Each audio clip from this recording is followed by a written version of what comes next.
dreamers, welcome to our channel.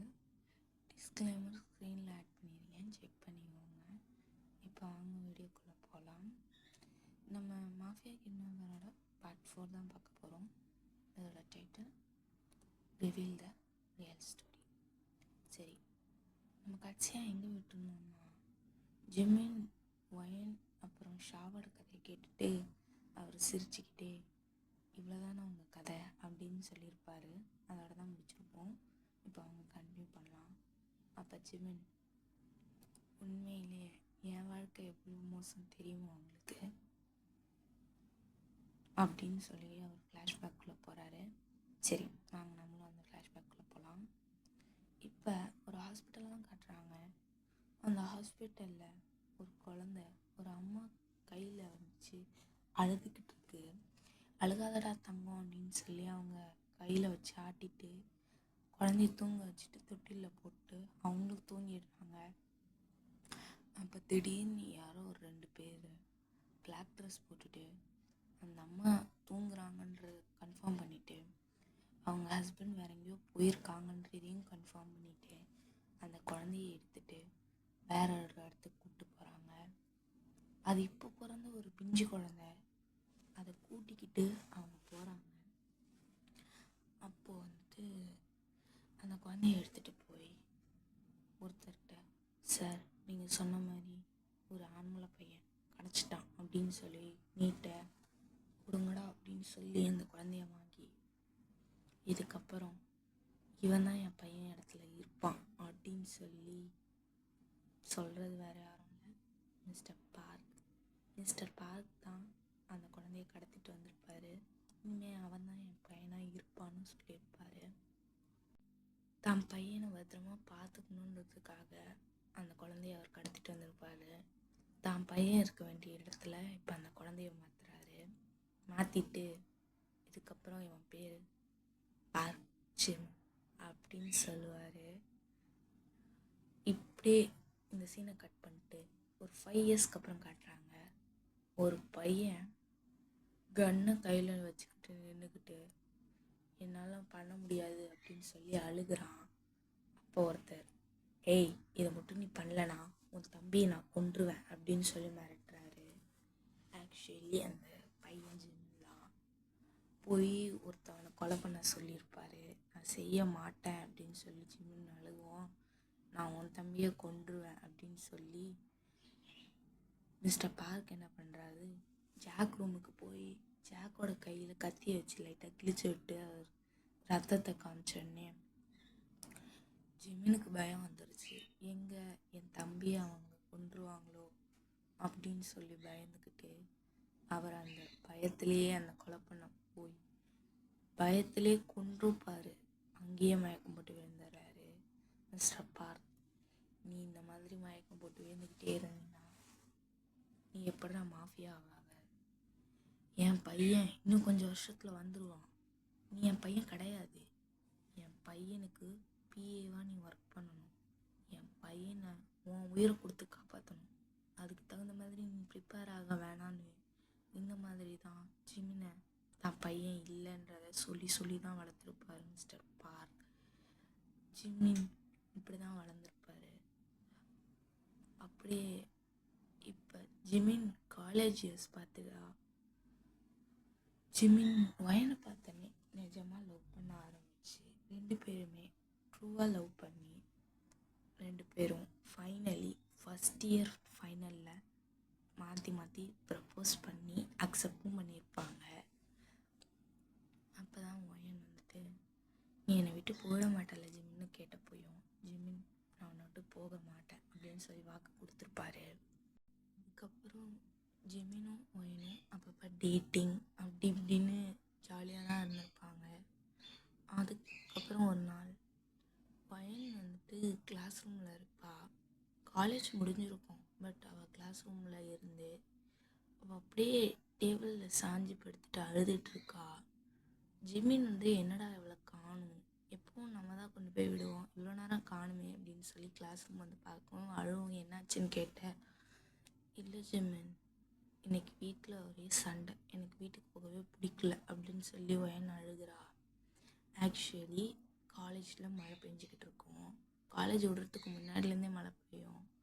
மழை பெய்யுதுடி, இங்கே இருக்கிறது உனக்கு சேஃப் கிடையாது, நீ கிளம்பு அப்படின்னு சொல்லி ஜிமின் சொல்லவும், இல்லை ஜிமின் வேணாம் அப்படின்னு சொல்லிட்டு அவன் மறுபடியும் அழ ஆரம்பிக்கும். ஜிமின் பக்கத்தில் உட்காந்து டைட்டாக ஹக் பண்ணிட்டு ஒன்றும் இல்லை அப்படின்னு சொல்லி தேய்ச்சி வச்சுட்டு இருப்பார். அந்த கிளைமேட்டுக்கு இவங்க 2 பேருக்கும் அந்த மாதிரி பாடி டு பாடி டச் ஆகிறது வேறு மாதிரி ஒரு சென்சேஷனை க்ரியேட் பண்ணிடும். இவங்க 2 பேரும் தன்னையே அறியாமல் ஒரு டீப் கிஸ்குள்ளே போயிடுவாங்க. அப்படியே எல்லாமே அந்த இடத்துலேயே முடிஞ்சிடும். அப்படியே ஜிமின் வந்துட்டு ஒரு 7 o'clock அப்புறமா இதுக்கப்புறமும் நீங்கள் வந்தீங்கன்னா செட் ஆகாது, என்னை மன்னிச்சிரு, என் கண்ட்ரோலை நான் இழந்துட்டேன் அப்படின்னு சொல்லி ஜிமின் சொல்லவும், இல்லை நானும் தான் இழந்துட்டேன், அது ஒரு பிரச்சனையும் இல்லை, விடு பார்த்துக்கலாம் அப்படின்னு சொல்லி அவள் வீட்டுக்கு சந்தோஷமாக தான் போயிருப்பா. அதுக்கப்புறம்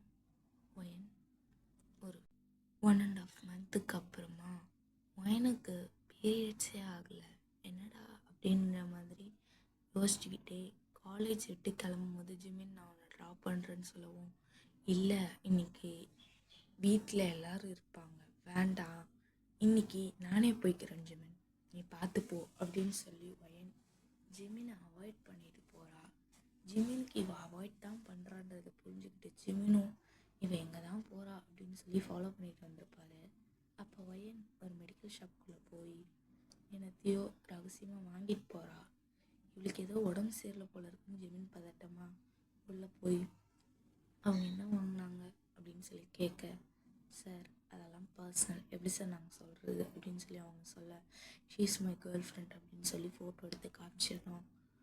அவங்க ப்ரெக்னென்சி கிட் வாங்கிட்டு போனாங்க அப்படின்னு சொல்லி அவங்க சொல்லிடுறாங்க.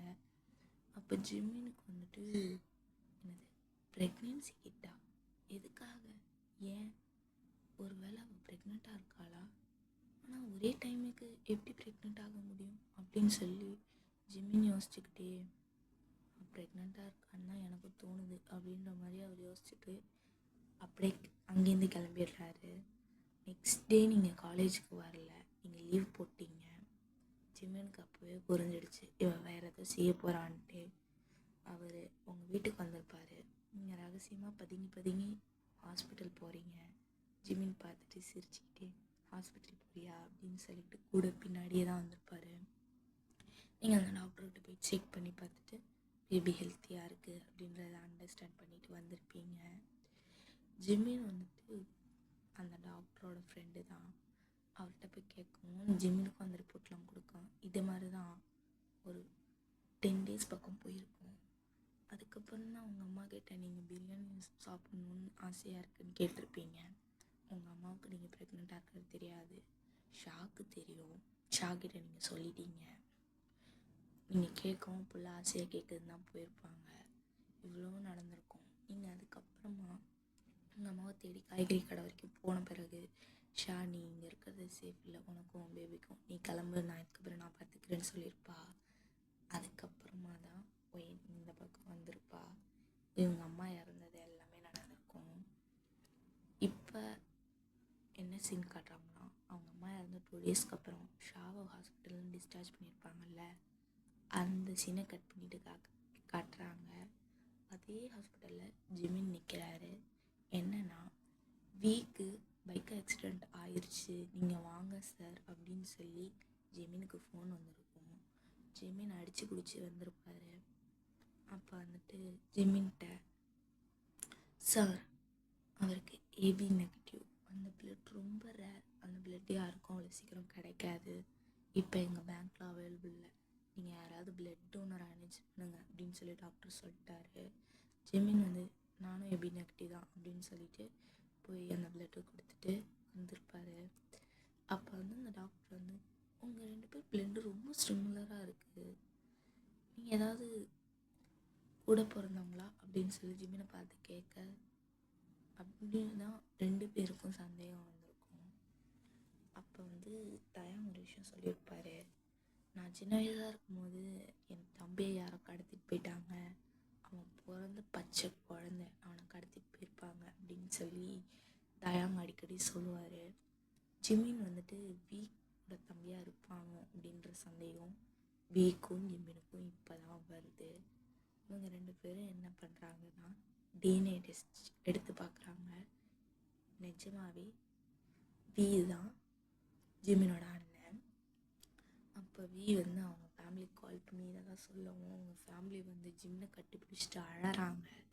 ஜிமினும் அப்படி தான் தான் குடும்பத்தை வாழ்நாளில் இத்தனை வருஷத்தில் என்றைக்கும் ஒரு நாள் பார்த்தது கிடையாது. தான் ஃப்ரெண்டோட குடும்பமாக பார்த்த குடும்பம் என்னோட குடும்பன்றப்ப விக்கு சந்தோஷமாக இருக்குது. நீங்கள் யோசிக்கலாம், எப்படி தயாங் வியோட ஃப்ரெண்ட் தான், பட் எப்படி தயாங்க்கு ஜிமின் தம்பியாக இருப்பாங்க. ஆக்சுவலி தயாங் ஃபைனல் இயர், இவங்கெல்லாம் செகண்ட் இயர். பட் இவங்களுக்கு தயாங் கூட ஒரு பாண்டிங். இப்போ வந்து இவங்க கட்டிப்பிடிச்சிட்டு அழுதுகிட்டே இருக்கும்போது பின்னாடி ஒரு சத்தம், அங்கே மிஸ்டர் பார்க்குன்னுட்டு. கண்டுபிடிச்சிட்டிங்களா? உங்கள் பையன் தான், நான் இல்லைன்னு சொல்ல மாட்டேன். பட் நீ எப்படிடா உன் குடும்பம் கிடச்சதும் அப்படியே விட்டுட்டு போயிடலான்னு பார்க்குறியா அப்படின்னு சொல்லி பார்க் நெத்தியில் கண் வைக்க, அதாவது அவரோட அப்பாவோட நெத்தியில் கண் வைக்கிறாரு. ஜிமினுக்கு வந்து கோவம் வந்துடுச்சு. இத்தனை வருஷம் அவர் அமைதியாக இருந்ததுக்கு காரணம் ஜாக்கால தான். இப்போ ஜாக் சேஃப்டியாக இருக்கான்றது அவருக்கு தெரியும். அதனால் அதே கண்ணை அந்த மனுஷன் கையிலேருந்து டக்குன்னு பிடுங்கி நெத்தியிலே சுட்டுருவான். அந்த சைடு தான் ஷார்ட் டிஸ்சார்ஜ் ஆகி போய்கிட்டு இருப்பா. இவன் சுட்டு கீழே போடுறத பார்த்ததும் அவளுக்கு மிஸ்டர் பார்க் இறந்துட்டான்னு தெரியுது. பட் அவன் உடம்புல ஒரு துளி கூட உயிர் இருக்கக்கூடாதுன்னு அந்த கண்ணை பிடிங்கி சுடுன்னு சுட்டிருப்பா. அப்போ தான் சாரா அந்த சைடு வந்திருப்பா. அவளை பொறுத்த வரைக்கும் அவங்க அப்பாவை கொண்டது ஒயன். அவள் சுட்டதை மட்டும்தான் அவள் பார்த்துருப்பா. அந்த கோவத்தில் தான் ஒயனை பழி வாங்கணும்னு இன்னும் சாரா செஞ்சுருப்பா. அப்போ வந்து ஷா சுட்டுட்டு இன்னைக்கு இப்போ தான் நிம்மதியாக இருக்குது அப்படின்னு சிரிச்சுக்கிட்டே அப்படின்னு ஜிமினை பார்த்து ஒரு ஸ்மிட் பண்ணிட்டு அங்கேருந்து போயிடுவா. இதுதான் நடந்தது. அதுக்கப்புறமா ஒயன் நான் இங்கே இருக்க மாட்டேன் அப்ராட் போகிறேன்னு சொல்லியிருப்பா இல்லையா. அப்போ வந்து இவங்களை எல்லாத்தையும் அப்ராடு கூட்டிகிட்டு ஷா கூட்டிகிட்டு போயிருப்பா. ஒயனை பத்திரமா இதே ஊரில் ஒருத்தவங்க வீட்டில் தான் வச்சுருப்பா ஷா. ஒயன் ப்ரெக்னெண்ட்டாக இருக்கா இல்லையா, யாருக்கும் தெரியக்கூடாதுன்றதுனால 9 மந்த்ஸ்க்கு அப்புறம் ஒரு அழகான ஏஞ்சலும் பிறக்கிறா. பட் இவங்க 2 பேரும் நான் இங்கே உன்னால் வளர்க்க முடியாது, ஏன்னா நாங்கள் 2 பேருமே மாஃபியா, நீ மட்டும் இங்கே உயிரோடு இருக்கிறது தெரிஞ்சதுன்னா உன்னை கொல்ல பண்ண துடிப்பாங்க, நாங்கள் 2 பேரும் உன்னை நாங்கள் உயிரோடு வச்சுக்கணும்னு நினைக்கிறோம் அப்படின்னு சொல்லி இவங்க ஒருத்தவங்களுக்கு தத்து கொடுத்துருப்பாங்க அந்த குழந்தைய. ஒயனுக்கு மனசே கிடையாது தன் குழந்தைய தத்து கொடுக்க. இருந்தாலும் தன் குழந்தைன எனக்கு தான் முக்கியம் அப்படின்னு அவள் தத்து கொடுத்துருப்பா. இப்போ ஜிமின் அதெல்லாம் சொல்கிறாரு. 2 பேர் கண்ணும் விரியுது. இது எப்படி உனக்கு தெரியும் அப்படின்னு சொல்லி 2 பேரும் பார்க்குறாங்க. அப்போ ஒரு சத்தம், அப்பா அப்படின்னு. கீழே திரும்பி பார்த்தா வாட்ச்மேன் கையில் ஒரு குழந்த, ஒரு 4-4.5 வயசு இருக்கும். அந்த குழந்தை அப்பா அப்படின்னு சொல்லி குடுகுடுன்னு ஓடி வந்து ஜிமினை ஹக் பண்ணிக்க. ஜிமின் வந்து யாரா அப்படின்னு சொல்லி தூக்கி, யாரா குட்டிக்கு என்னாச்சு, காரில் தானே வெயிட் பண்ண சொல்ல, இங்கே என்ன பண்ணுறீங்க அப்படின்னு சொல்லி ஜிமின் கணத்தை பிடிச்சி கிள்ளி விளையாண்டுட்டு இருக்காரு. யாரான்ற பேரை கேட்டது 2 பேரும் ஷாக்காக பார்க்குறீங்க. பிகாஸ் ஒயன் தன் குழந்தைக்கு யாரா அப்படின்ற பேர்லாம் வச்சிருப்பா. அப்போ ஜிமின் யார் குட்டி அப்படின்னு சொல்லி கொஞ்சிக்கிட்டு இருக்காரு. அப்போ வந்து ஒயன் அந்த குழந்தைய ஏக்கமாக பார்க்கறத பார்த்துட்டு அவன் பொண்ணுதான் யாரா அப்படின்னு சொல்லி ஜிமின் இறக்கி விட்டு ஆண்டிக்கிட்ட போ அப்படின்னு சொல்லுவான். ஏன்ப்பா அப்படின்னு சொல்லி அந்த குழந்தை கேட்குற. போடா அப்படின்னு சொல்லி அவங்க அம்மா அப்படின்னு சொல்லுவாங்க. அம்மாவா அப்படின்னு சொல்லி குடுகுடுன்னு ஓடி போய் ஒயனை ஆட்டிக்கிறா. அப்போ வயல் அவளை கட்டி பிடிச்சிட்டு கதறி அழ ஆரம்பிக்கிறா. ஏன்னா தன் குழந்தைய கிட்டத்தட்ட 5 இயர்ஸ்க்கு அப்புறம் பார்க்குறா. தன் குழந்தை நல்லா வளர்ந்துருச்சுன்றது புரிஞ்சுக்கிட்டு அப்படியே கட்டி பிடிச்சிட்டு அழுகிறா. அப்போ ஷா யாரா இப்படி உன்கிட்ட அப்படின்னு சொல்லி ஜிமினை பார்த்து கேட்க, நீங்கள் வீக்கும் என் அன்னிக்கும் தானே தத்து கொடுத்தீங்க, அன்னிக்கும் வீக்கும் குழந்தை இல்லை, ஃபியூவர்ஸ் தான். பட் அவங்களுக்கு குழந்தை இல்லைனாலுமே நான் தான் அவங்கக்கிட்ட என் குழந்தைய தத்து வாங்கிக்கோங்கண்ணா, வேறு எங்கேயாவது போனாங்க என்ன மாதிரி கஷ்டப்பட்டு வளர எனக்கு பயமாக இருக்குது, தயவுசெய்து தத்து வாங்கி என்கிட்ட கொடுத்துருங்க, இல்லைன்னா உங்கள் பொண்ணாவே வளர்த்துக்கோங்க அப்படின்னு சொல்லி என் அண்ணன் காலில் விழுந்தேன். என் அண்ணன், உன் பிள்ளைன்னா அவன் எனக்கும் பிள்ளை தான் அப்படின்னு சொல்லி உங்ககிட்ட தத்துக்கு கேட்டப்ப நீங்கள் பி தானே நல்லா பார்த்துக்குவாருன்னு சொல்லி தான் தத்து கொடுத்தீங்க. அதனால் அவள் வந்த நேரமும் என்னமோ தெரில, என் அண்ணி அவளை வாங்கிட்டு வீட்டுக்குள்ளே வரும்போதே மயக்கம் போட்டு விழுந்தாங்க. பார்த்தா ஷீ இஸ் ப்ரெக்னென்ட். இப்போ அவங்களுக்கு ஒரு பையனும் இருக்கான். இவ எனக்கு ரொம்ப ராசியான குழந்தை. இவளால் தான் இன்றைக்கி நான் உயிரோடு கூட இருக்கேன். என் உடம்புல அவங்க ஸ்லோ பாய்சன் கலந்துருக்காங்க. இத்தனை வருஷத்தில் நான் ஸ்லோ பாய்சன் அதிகமாக சாப்பிட்டதுனால நான் சாகிற தழுவா வரைக்கும் போயிட்டேன். பட் என் உயிர் இவளால் தான் காப்பாற்றினாங்க அப்படின்னு சொல்லி ஜிமின் சிரிச்சுக்கிட்டே சொல்கிறாரு. அப்போ ஒயன் வந்துட்டு ஜிமினை டைட்டாக கட்டி பிடிச்சிட்டு அழ ஆரம்பிக்கிறா. ஜிமினும் பேக்கப் பண்ணிவிட்டு, இது வரைக்கும் அழவே அழாத மனுஷன் கட்டி பிடிச்சிட்டு பயங்கரமாக அழுறாரு. ஷாக் இதை பார்க்கும்போது சந்தோஷமாகவும் இருக்குது. அதே சமயம் இத்தனை விஷயம் நடந்திருக்குல்ல அப்படின்ற மாதிரி அவளுக்கு தோணுது. இவ்வளவும் நடந்துக்கிட்டு இருக்கு, ஆனால் ஒரே ஒரு விஷயம்தான் காதல், அது என்னைக்கும் மாறாதில்ல அப்படின்ற மாதிரி ஷா பார்க்குறது சிரிச்சுக்கிட்டு இருக்கா. ஓகேடா, நம்ம இதோட இந்த எபிசோட எங்கேயே முடிச்சுக்கலாம். இந்த எபிசோட் ரொம்ப ஷார்ட்டாக இருக்கும், தயவு செய்து மன்னித்திருங்கள். இதில் ரியல் ஸ்டோரின்னு தான் கொடுத்தேன். ஸோ ஸ்டோரி ரிவீல் பண்ணியாச்சு. ஸோ எண்டிங் வந்து அடுத்த பாட்டோட பார்க்கலாம். அடுத்த பாட்டோட அதுதான் ஃபைனல் பார்ட். அடுத்த பார்ட் உங்களுக்கு ஹாப்பி எண்டிங்காக இருக்கும்.